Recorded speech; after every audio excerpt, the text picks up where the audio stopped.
Brought to you by TechnoSpark 20 series smartphones. Brought to you by TechnoSpark 20 series smartphones.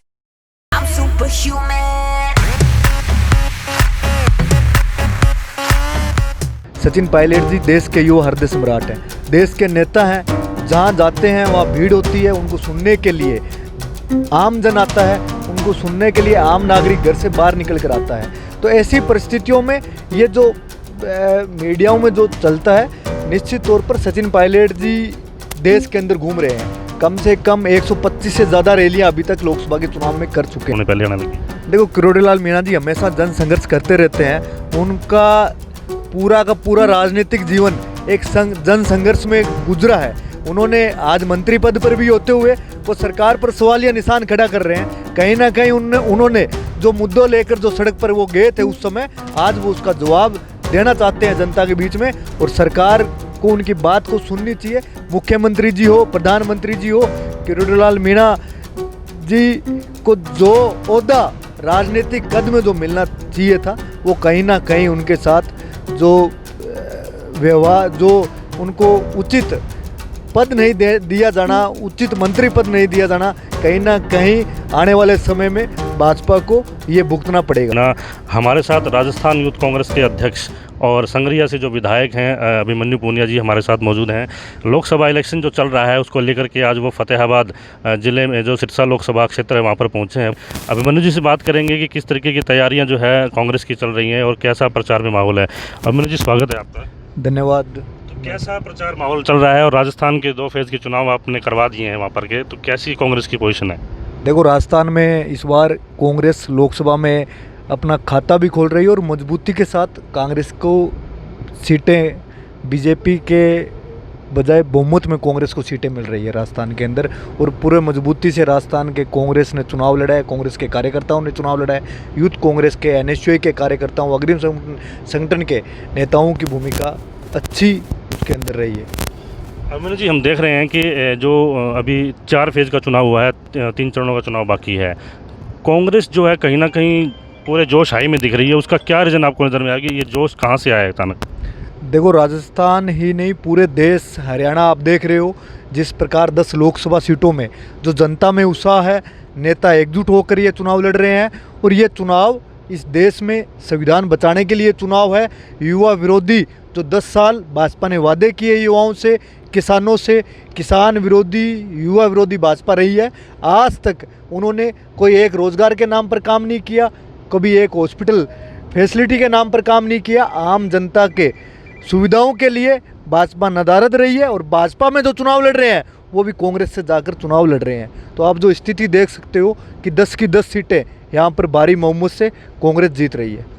JP Nadda ji का अभी थोड़े दिन पहले एक बड़े अखबार में एक बयान आया है कि आरएसएस से अलग होकर के वो अपने आप को मजबूत करने की कोशिश कर रहे हैं। इन चीज़ों को कैसे देखते हैं कि बीजेपी कोई अलग दिशा में बढ़ रही है आरएसएस से अलग हो?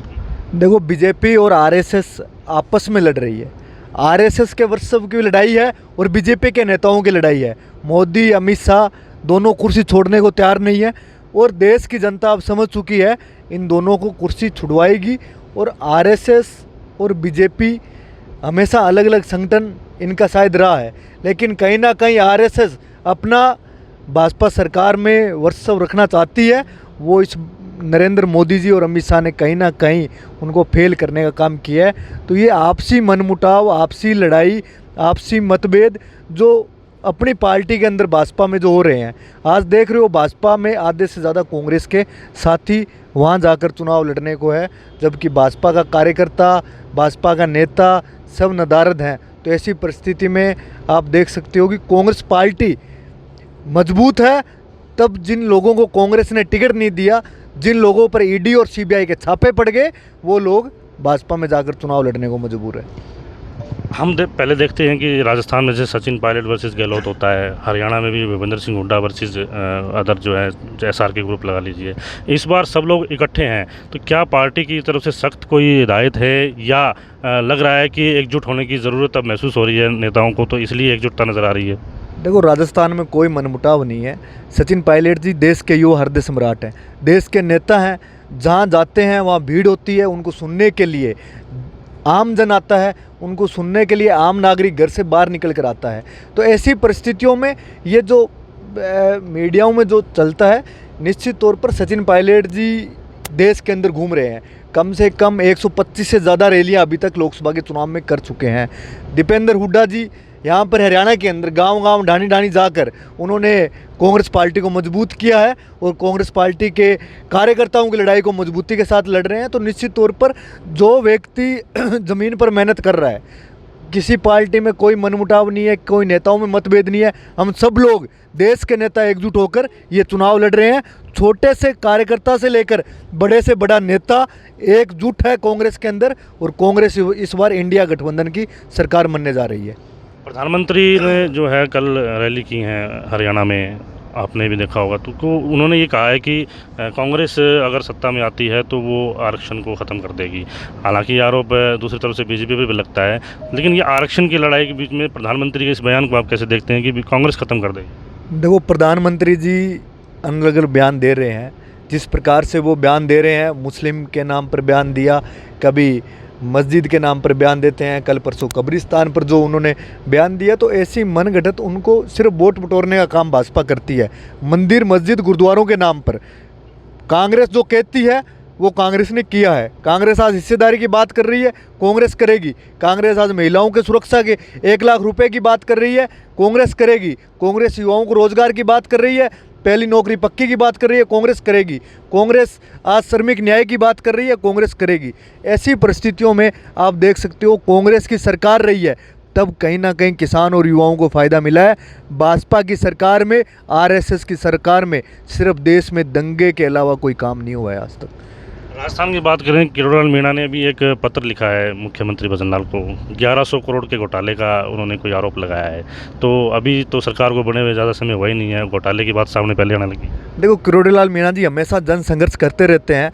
उनका पूरा का पूरा राजनीतिक जीवन एक जन संघर्ष में गुजरा है।